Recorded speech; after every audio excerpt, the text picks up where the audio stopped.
Assalamualaikum warahmatullahi wabarakatuh. Marilah kita berdoa terlebih dahulu sebelum memulai pembelajaran pada pagi hari ini. Berdoa menurut agama dan keyakinan masing-masing. Berdoa mulai.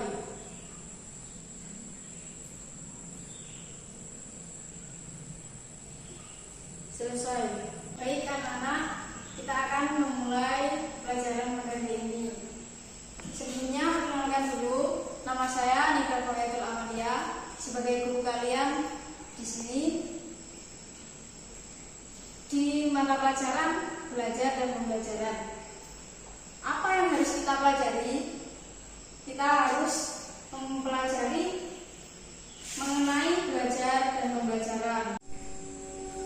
Baik anak-anak, kita akan memulai materi pada pagi hari ini. Materinya yaitu belajar dan pembelajaran. Apa sih pengertian dari belajar dan pembelajaran? Apakah dari kalian ada yang tahu? Jika tidak ada, saya akan memberitahunya. Pengertian dari belajar dan pembelajaran.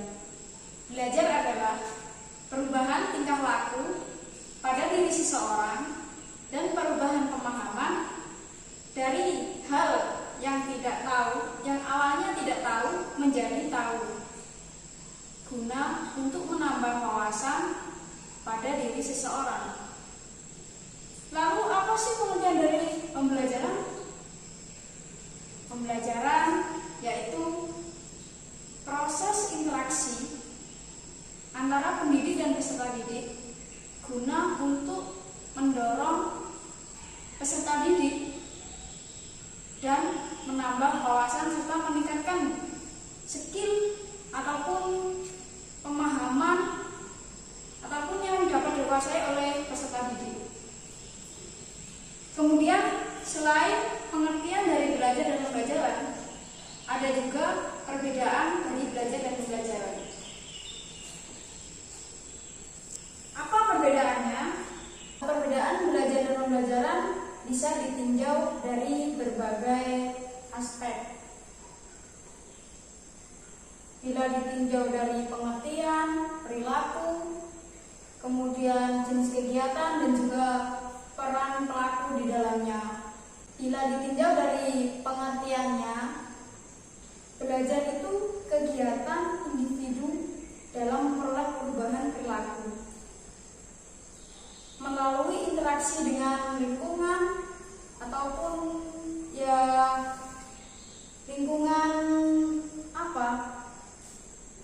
lingkungan sosial lah, terutama kita bisa belajar dengan teman, dengan saudara ataupun yang lainnya.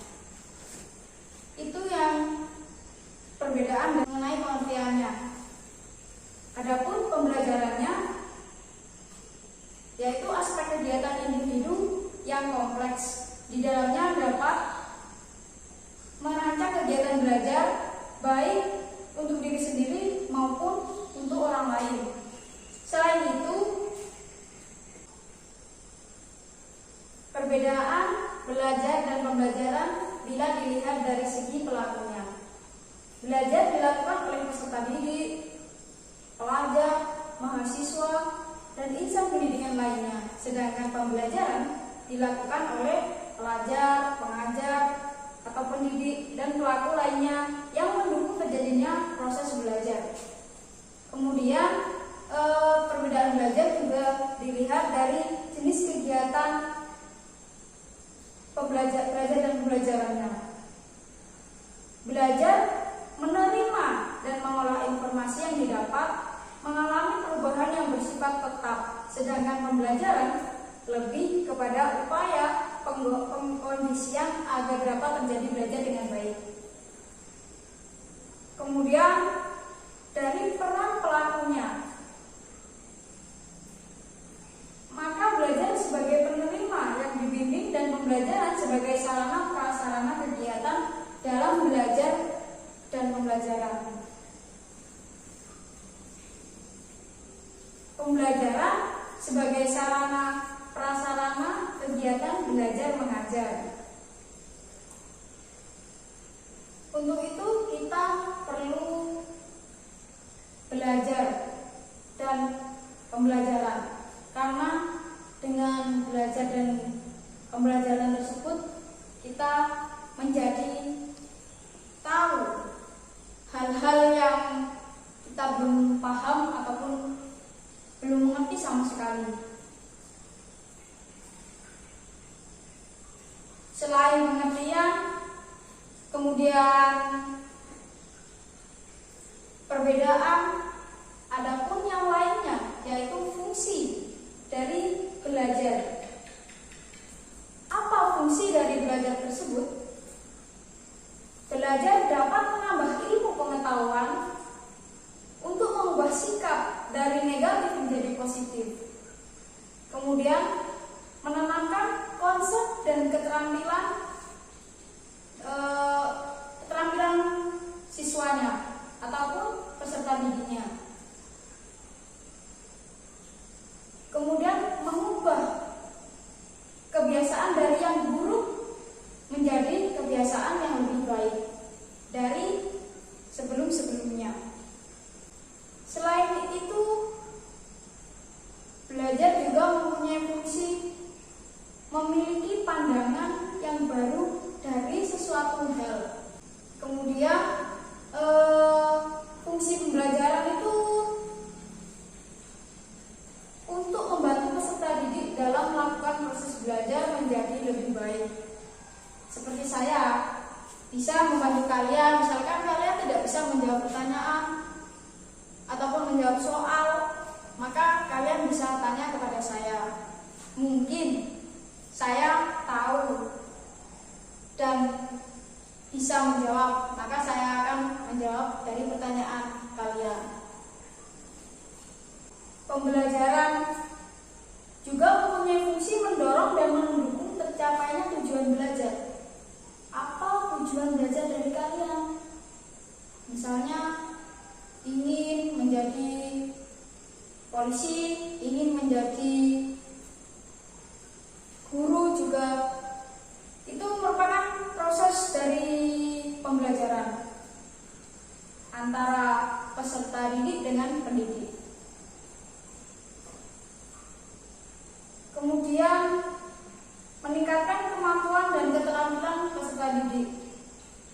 Jika kalian belum menguasai misalkan teknik-teknik dalam pembelajaran penjas ya, teknik-teknik sepak bola, teknik-teknik passing pada permainan bola voli, itu kalian bisa tanya kepada guru ataupun kepada saudara ataupun informasi-informasi yang kalian dapat misalnya dari internet, itu menambah wawasan kepada kita. Selain itu, ada juga prinsip dalam belajar dan pembelajaran. Apa prinsip-prinsip dari belajar dan pembelajaran itu? Prinsip belajar yaitu pengulangan, prinsip perhatian dan motivasi. Misalnya ada kata-kata motivasi, maka kalian bisa menggunakannya dan menjadikan sebuah motivasi agar kalian bisa menjadi lebih baik. Kemudian ada lagi keterlibatan langsung atau berpengalaman. Kemudian syarat keberhasilan belajar. Ada juga tantangan dalam proses belajar dan pembelajaran. Karena tantangan dalam proses belajar dan pembelajaran itu sangat banyak sekali. Tantangan dalam kehidupan misalnya. Kemudian prinsip pembelajaran. Apa saja sih prinsip pembelajaran itu? Prinsip pembelajaran itu banyak sekali. Contohnya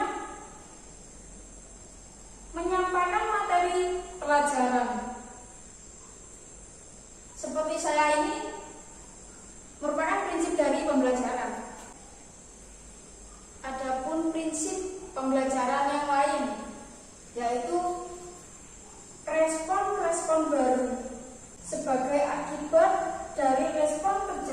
sebelumnya.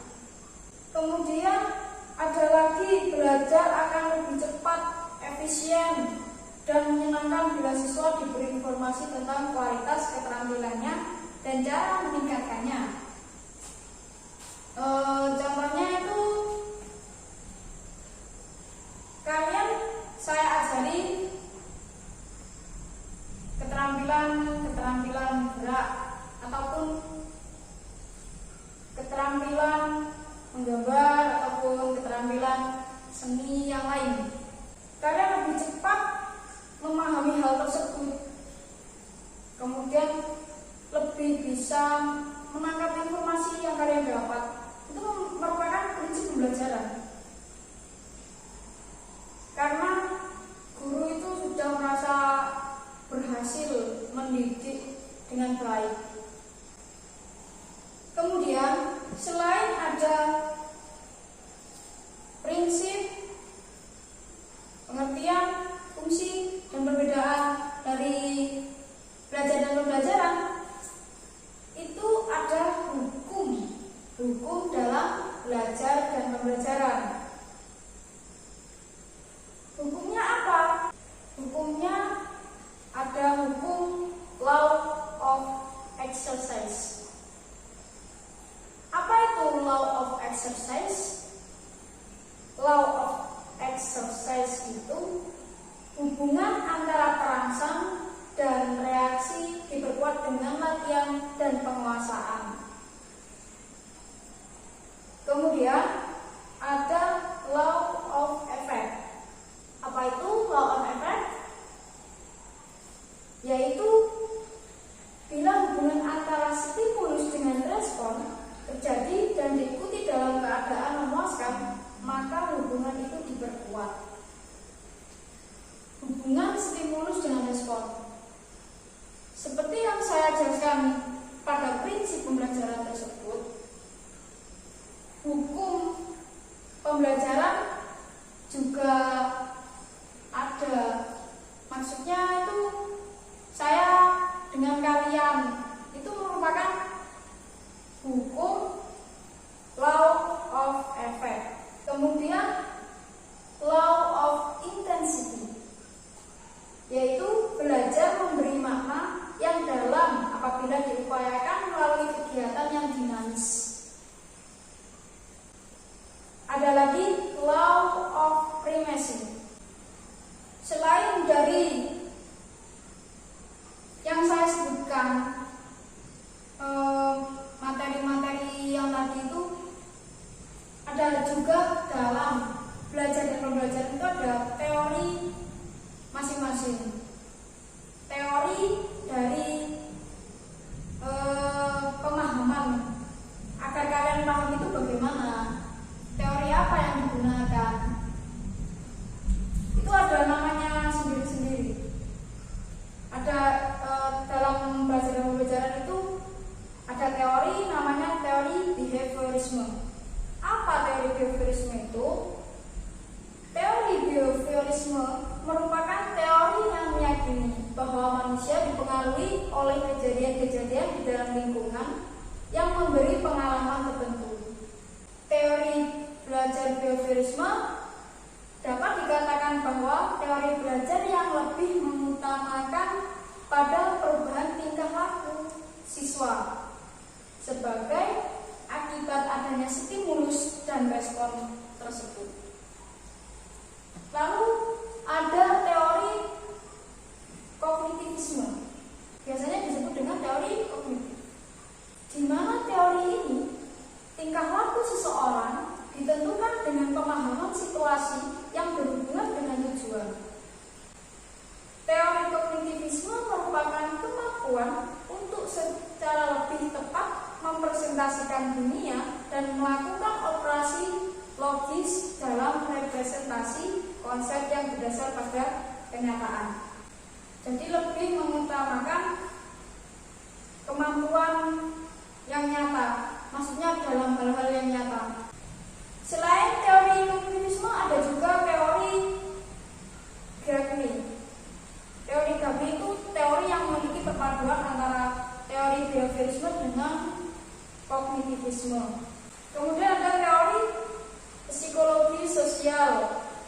Teori yang mengatakan bahwasanya belajar perlu adanya interaksi, bukan hal yang dilakukan untuk menyendiri. Jadi teori psikologi sosial itu tidak sendirian. Mereka membutuhkan sebuah teman ataupun yang dapat memberikan kesan, yang dapat memberikan motivasi kepada anak tersebut. Kemudian teori sibernetik. Teori sibernetik itu teori yang mengatakan bahwa belajar adalah mengolah informasi, hampir sama dengan teori kognitivisme tadi. Kemudian teori konstruktivistik. Apa itu? Yaitu belajar dilihat dari suatu fenomena baru, dari pengalaman atau persoalan dengan mencari keseimbangan antara apa yang dirasakan dan diketahui. Jadi melihat langsung dari suatu fenomena baru dan pengalaman tersebut, maka orang tersebut bisa menjelaskan kepada pihak lain ataupun kepada orang lain. Jadi tidak semua orang itu bisa menangkap apa yang disampaikan orang lain itu secara langsung, karena tingkat kecerdasan seseorang itu sangat berbeda-beda. Ada lagi teori humanistik. Teori humanistik ini muncul karena adanya reaksi ketidakpuasan terhadap pendekatan psikoanalisa dan behavioristik. Teori ini merupakan suatu pendekatan terhadap pengalaman dan tingkah laku manusia, di mana pembelajarannya dikembangkan secara nyata dan individu. Untuk itu, kalian juga harus melakukan proses belajar dan pembelajaran ini dengan enjoy. Jangan merasa terbebani. Dengan merasa bahagia tersebut atau dengan enjoy tersebut, kalian dapat memahami apa yang saya sampaikan. Apa yang disampaikan orang lain itu mudah sekali untuk memahaminya. Karena sebuah pemikiran itu sangat penting. Pemikiran yang baik tentunya. Kalian juga harus bisa membedakan mana yang baik dan mana yang benar, agar kalian bisa menjadi apa yang kalian inginkan. Karena sikap perilaku itu sangat penting untuk menentukan kedewasaan seseorang, untuk menentukan kebiasaan seseorang. Maka dari itu, apa yang saya sampaikan, apa yang saya berikan kepada kalian, materi-materi yang saya berikan itu silakan dipelajari dengan baik, dipelajari dengan pemahaman kalian. Kalian bisa menulis materi tersebut ataupun mencari informasi-informasi yang lain. Saya menerangkan seperti ini, kalian juga harus mencatat. Maksudnya itu apa yang menjadi pemahaman kalian itu silakan dicatat ataupun dirangkum agar kalian bisa ingat dengan materi apa yang saya sampaikan tersebut. Karena belajar itu sangat penting untuk masa depan kita. Tanpa belajar, kalian tidak akan bisa meraih apa yang kalian cita-citakan. Untuk itu, mohon pelajari dengan baik. Sekiranya ada materi yang kurang jelas ataupun kalian kurang paham, silahkan tanya kepada saya. Untuk itu, apakah kalian ada yang mau ditanyakan? Silakan.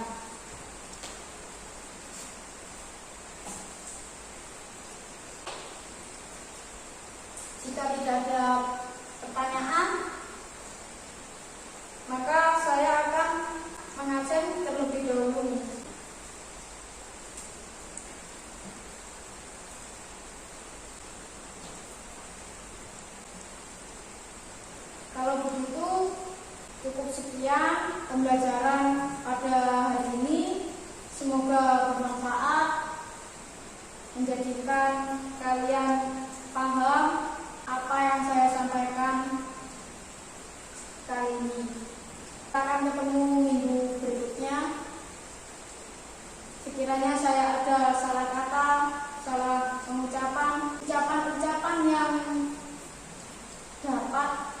melukai hati kalian, saya mohon maaf.